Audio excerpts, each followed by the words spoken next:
of you know me. My name is Jorge Arteiro. I work for Microsoft as open source consultant here in Melbourne. That's my contact there. And that's the talk that probably you guys watched last week at Build. Build cloud native applications to run anywhere. And that was, from Gabe Maurer, Jeff. And if you not follow me, please follow my channel on YouTube. There's a channel called Azure PaaS.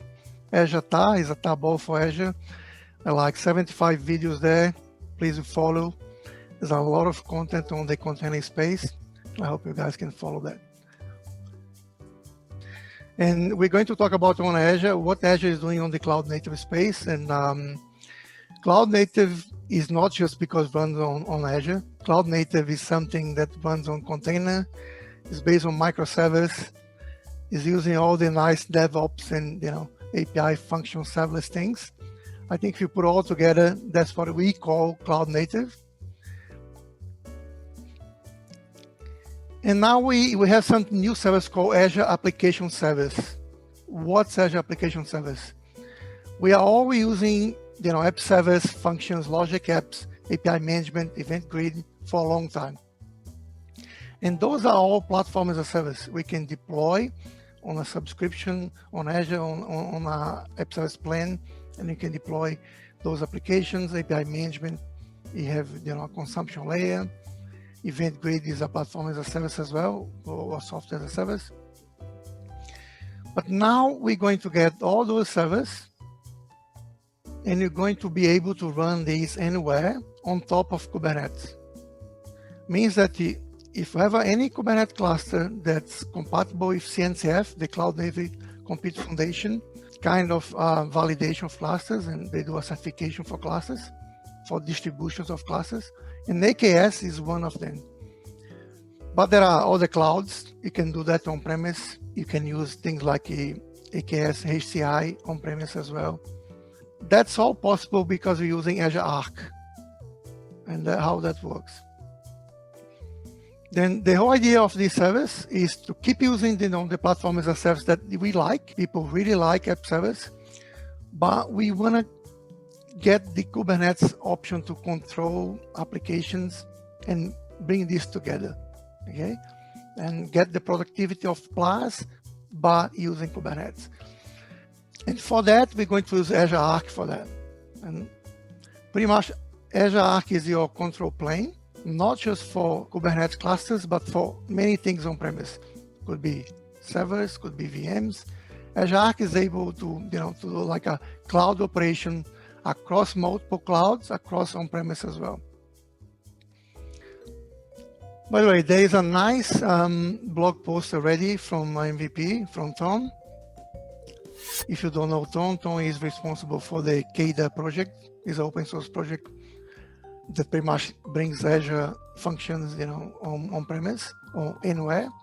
And he's explaining how we can use this service. Is a nice example here. He's explaining how Azure Arc is going to manage the disconnected data center and edge device. That's the whole idea of a hybrid cloud, where we have Azure Arc managing, multi-cloud on-premise and edge. And he's also bringing what we're discussing today. And it's a very complete blog. I recommend you guys to follow that. That's exactly what we discussed. Those services now, we're bringing those together anywhere. Multi-cloud, Kubernetes, on-premise. That's what we're trying to do here. And as we saw before, if you never saw like Azure Arc, that's what Azure Arc is between the hosts, and brings Kubernetes and a lot of fully managed services on top of that. Messaging now and so on. And the main thing to manage these things and to deploy would be using GitOps. It's one way to do it. You can use Azure Arc and using GitOps to deploy anything. But what we want to show today is app service deployment. Means that you don't have to change the way that you deploy things. You can keep deploy like a web app, but that web app is not going to be deployed on Azure anymore. It'll be deployed anywhere. And you can also, with Azure Arc, you can apply Azure policies. Means that you could enforce something to be deployed in multiple locations, for example. anything that is available on Azure Policy now can be applied on your clusters. And we're going to see a little bit on that, not much in detail, but I can even just show on the Azure Arc itself. And how that works. For us to be able to get a Kubernetes cluster and enable this cluster to install web apps, Azure Functional Logic apps, all those servers, we have to create, imagine that I have a Kubernetes cluster here. I have one here running on my machine. I'm going to show you here. See, I have one cluster here called Rancher Desktop. What's Rancher Desktop? Rancher Desktop is this thing here. It's like Docker Desktop that you can install on your machine that comes with a Kubernetes cluster. It could be using other things like Kine. The nice thing of this one is very lightweight. Docker is a little bit heavier.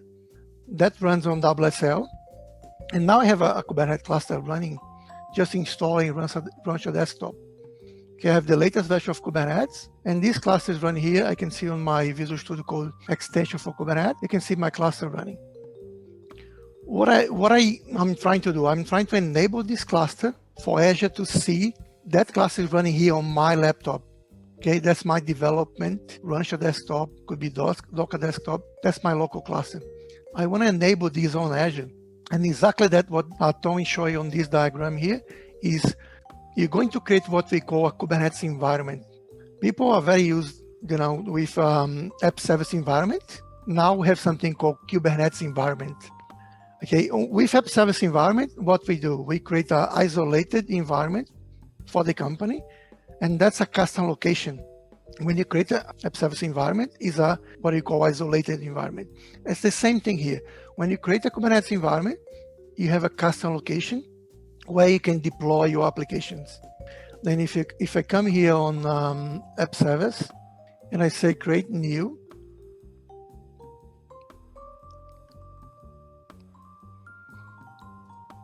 you can select here. Let's say that I want to deploy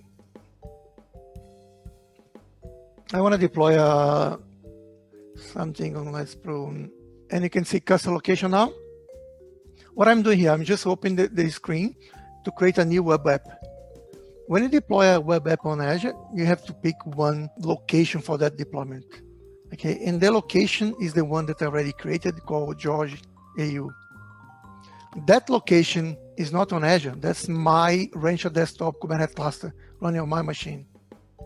Okay, then if I come here, I can deploy anything, but I could just deploy like a sample application here, or I could pick container image from container registry, or I can just deploy like a quick start application. Okay, you can deploy that from GitHub Actions, or even from Visual Studio now. You'll be able to create the whole pipeline. And that deployment will be deployed on my cluster. I haven't tested this cluster. I just connected this cluster here. I have another one working. If you compare that diagram where we have a Kubernetes environment, okay, you have app service plane and a web app, and you have a what you call a custom location. That's exactly what I have here. I have app service Kubernetes environment, like here. I have a custom location, and if you click on that custom location, see, I have one application deployed. Hopefully it's working. And on that location, I connected. See, I have some enable service. That will be the web extension that I enable on that location. Means that when I do that, I'm installing on my cluster. If I go here on my local cluster, you can see all those deployments: HTTP scaler, Envoy, KDE operator, build service, app controller. Those things are the app service, what we call operators or controllers on Kubernetes. Those services running on my local cluster, that's going to be managing my application deployments. Okay, I don't have to do anything. That's done when you install that, when you enable that extension. And if you go here on the Azure Kubernetes that I connected, see, that's the connection that I do here. This one is this Azure Kubernetes that I enable. And you can see that I have some extensions. Yep, I have that extension. That extension, that's exactly the extension running here. Are those controllers that running on the cluster. Normally, on Azure, you don't see that. Okay, you don't have to care, you don't have to maintain that. That will be maintained by the service. But now we can see those controllers running on your cluster because running on my machine. On Azure, you cannot see the control plane. Then if you go here, you can see that we also have, like I would say, options to use GitOps. For example, now because I have a Kubernetes cluster connected with Azure Arc, I could also deploy other things. Okay, I can deploy app service. That's what I'm gonna show today. But I was just want to leave the message here that you can also configure GitOps and deploy anything. GitOps is like, I have a Git repository, then I connect Azure Arc with my Git repository. Every time that something changes, that will be deployed on my cluster. Any commit, any push on that GitOps will be going to trigger a deployment. If I open here GitOps configuration, you can see that you can configure that and going to use Helm and where the repository is. I could point for my GitHub, for example. Okay, I'm not going detail here, but it's on the build video as well. There's a presentation there as well. The same for Azure Policy. Azure Policy, you can apply Azure policies on anything that Azure say Arc is managing, including the Kubernetes clusters. But for this talk, we're going to focus on, Azure Arc is very powerful with GitOps, Azure Policy, and now with those extensions. You can enable other extensions. For example, see on my slides, you saw that I talk about API management and event grid. And those are the way that you connect API management and event grid. App service is everything. Is a web app, Azure Functions and Logic apps. And now I have event grid. And there's more coming. At the moment, the only thing I'm using is the extension for web apps. And the only thing I need to deploy application is normally I need the public IP because I'll be these extensions creating kind of a load balancing to send traffic to my cluster.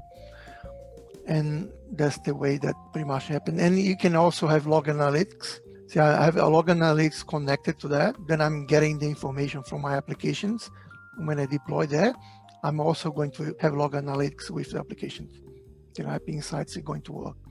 I don't know if it's in preview, is still working perfectly. I haven't tested much, but that's just public preview coming now. That's the first version. I would love for you guys to to dig and do some tests. I saw some people publish on LinkedIn, like Peter from is Peter on the call? I'm not sure if Peter here. He did like a post and he did connect with a GKS, a Google Kubernetes cluster, and deploy Azure Functions there. It's a nice one. It'd be nice if Peter can post that and maybe record some video and show that. That's very recent. People start doing some tests and writing blogs, and that's what I'm trying to do here and ask for you guys to go and try. I'm not sure if my deployment is failing on this one, but I have another one running here. That's the name of the project, by the way, internally at Microsoft. We call Project Lima. Now it's public. What I did here on this one before, I have the same thing, and I deploy some applications. And if I go in my Azure Arc connected service, or even better, if I go on my Cube environment. The same like as app service environment, you can see your applications and you can see your app service planes. That's pretty much the same thing. And now you can see that I have like 3 applications deployed here. And look, the nice thing here is that's web app that we all know.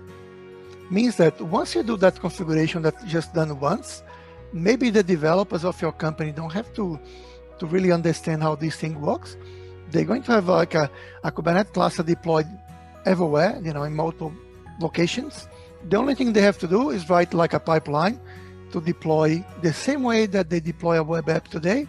They're going to deploy. The only difference will be the location. See, I have a different location for this one. Custom location, the custom Lima location, that's where I deploy. And I have, if I copy that one and I open, yep, I have this app service running, okay? And that's running inside IAKS cluster in this case.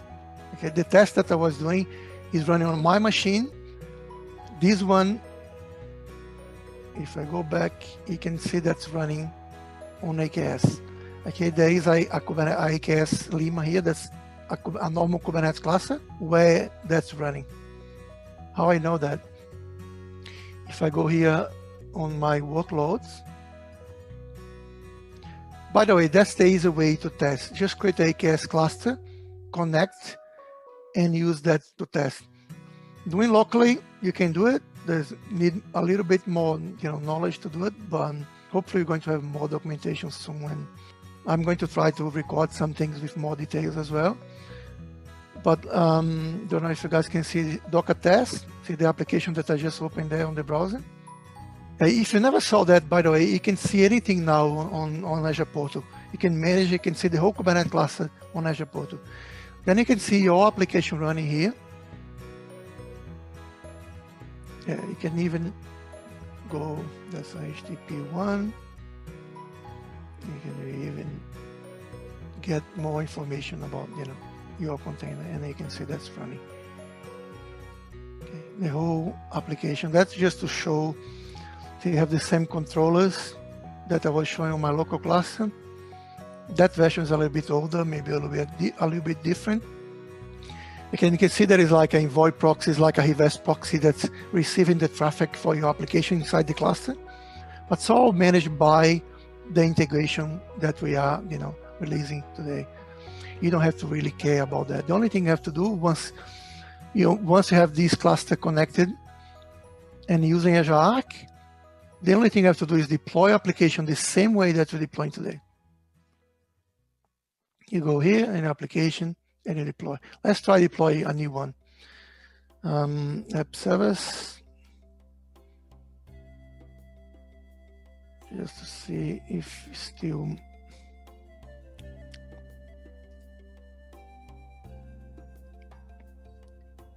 Yeah, as I was showing before, if I go and I do the same thing,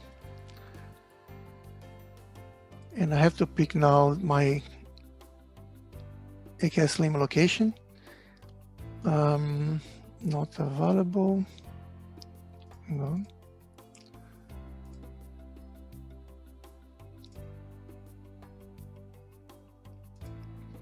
Yeah, some interface issues. Okay, hang on.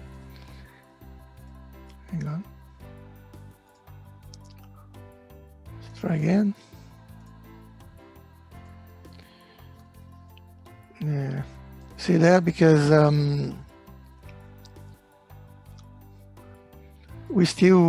they're still trying to use the. You're not going to use that now. Now I can see that was updated. Now it's fine. Just some refresh on the. You can see that we still have some issues here. Yeah, that's okay now. You can do the same Nginx just to test.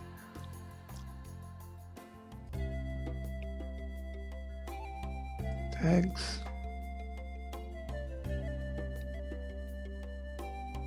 Great.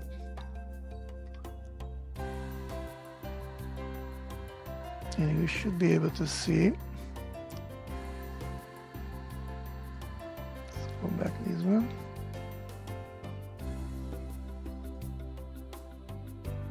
There's deploying.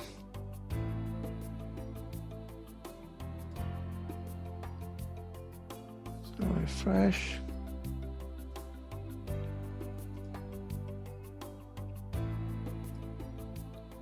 Like is okay now.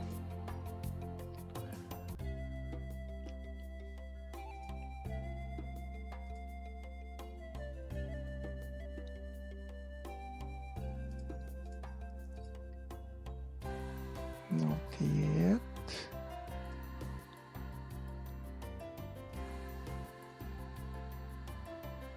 Go to resource, probably easier. Yeah.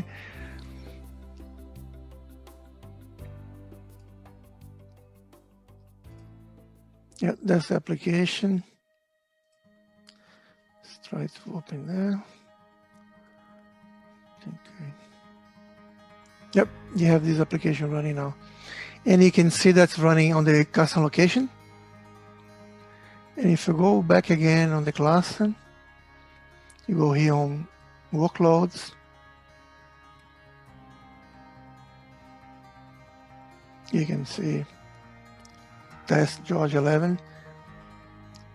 As you can see, there are some refreshing issues on the portal yet. Still not 100%, but your application is deployed there. I just came, deployed a normal web app, and it was deployed inside the Kubernetes cluster. And the nice thing that I was showing, I wasn't able to deploy the full application here locally, but you can see that, you know, with a local cluster, I was able to enable my extension. I think the only thing that's left was to create a plan, app service plan, and I'll be able to do the same thing I did here on my AKS. I would like to open for questions because maybe be a lot of people lost. The first one was actually hopefully a simple one. Is Kudu deployed to your custom location? Do you have access to Kudu when you're doing this? Good question. I haven't tested it yet. I haven't seen one showing that yet. I don't think it is, but you can scale out. Mm-hmm. So you can scale. I'm not sure how many I have on my class, but let's see if that works. You can scale. What you can do here, you can set custom domains. You can set certificates as well for TLS. But look, the main thing here is available, including development deployment slots. Yep. You know, you can also add another slot. I think the main thing that we use is, you know, custom domains, TLS, slots, and scaling. Scaling, I think still manual scaling. I don't think I have any automatically scaling yet. I can go back and see if it's scaling. Let's do like a live try here, workloads.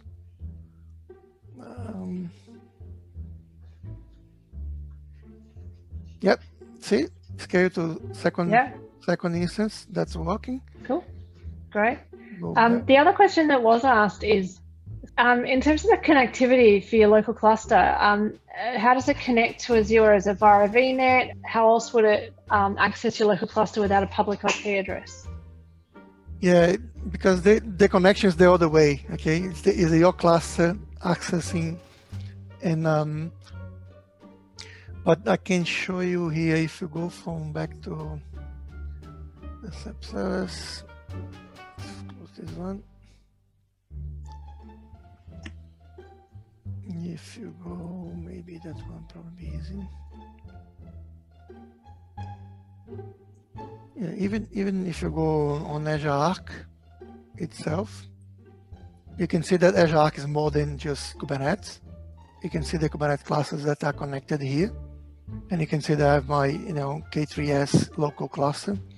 What you can do, you have to do that. The first thing, once you have your cluster locally, you have to come and register your Kubernetes cluster. And that's the way that you start. The way that is done is that, like Wizard, is just going to give you like a script at the end for you to register your cluster. I think I have that script here. Let's see, maybe. Yeah, it's pretty much they're going to give you something like that. They're going to give you a comment. There are some extensions that they have to install. Normally, when you install these things, you need all those extensions here. See, those are the scripts that the portal is still not fully operational. Then the integration that we do is pretty much using wizards with scripts. In this case, you need a script because you need to run these on your local cluster to enable the extensions and create the other things. We also creating those scripts at the moment. So that script is pretty much creating a workspace for log analytics. I'm creating the cluster extension, and you can see that I'm giving the public IP here. And then you create a custom location and you create a Kubernetes environment. That's the main script, that connects the thing. But before that script, we need to run this one to connect your cluster. Okay. And if you go back here, you can see that the first thing you do, you connect your cluster. Then you create a custom location that's done already by that script. And that script I was showing, they can do that: create location, create Kubernetes environment, all in one, in one go, including logging, Azure monitoring if you want. But that's done not here. That's just to connect the cluster. Let's see, if I want to connect my cluster, it's very simple, because it's just going to give a name, and it's pretty much just give you a name. And the only thing they do is give you that script here, that command line. But they also give you, to create the resource group. But it's very simple. It's pretty much create, the connected on that first group. But it's good. Yeah. Thank you. Appreciate. I think there's a lot of bits and pieces, but think about that. Your team is going to be able to just use app service and nothing more, and not just app service, all the other service and more coming.